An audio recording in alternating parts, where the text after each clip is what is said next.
So my name is Saloni. I'm one of the co-founders and partner at FemaleLed. And FemaleLed is the UK's first female founder-focused fund. So we back market-making female-led technology companies that are building the world that we want to live in.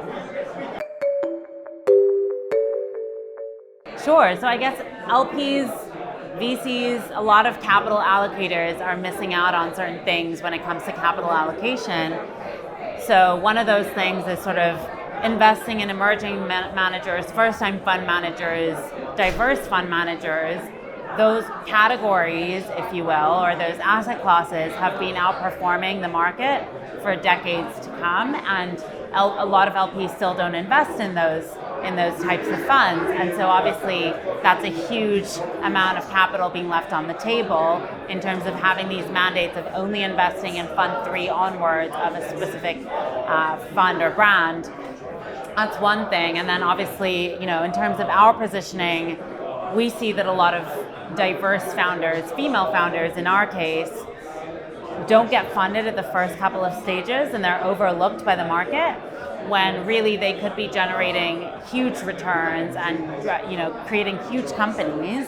And so finding the funds that are actually in the rooms where those founders are and can see through the noise and the sort of signals of the market or the hype in the market, I would say, that's really critical for LPs, and really finding those funds that are doing that and backing those funds, no matter if they are first-time fund managers or whatever it may be, right? It's about finding the rooms that you're never going to be in and finding the fund managers that are always going to be in those rooms or most often going to be in those rooms, and then backing them. That's a really good question. I think, in terms of the value creation that we're seeing and the sort of next couple of decades of venture, one of the obviously big, I would say, benefits of the economic downturn that we're seeing now, and the talent crunch as well, is that revenue and a path to profitability are absolutely critical, mission critical, if you will, even at the earlier stages. Whereas before, I think people could, and founders could raise based on sort of hype and trends. Now it's about, are you creating a business that is going to make it through potential economic downturn and markets moving very unpredictably. And so I think that's actually probably a good thing, because now we're going back to basics. We're trying to find the companies that are solving the big problems, the problems that are experienced by the many, not the 1%, and actually finding those companies and backing them and making them sort of successful and get to scale so that they can actually create a better world, a better workplace, whatever it may be.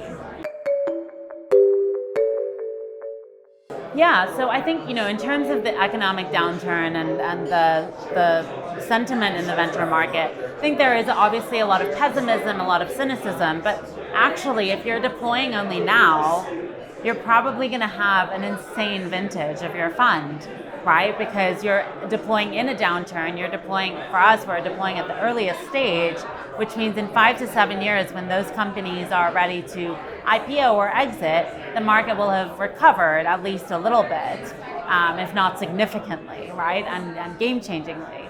And so actually, even though sort of LPs are a little bit more bearish, especially those that have a lot of assets in the public markets, yes, that is a sort of a little bit of a crunch, but really, what we see is that LPs understand that if the fund is actually starting to deploy in this downturn, they're going to actually be, availing of better valuations and prices on deals, because now you have more leverage.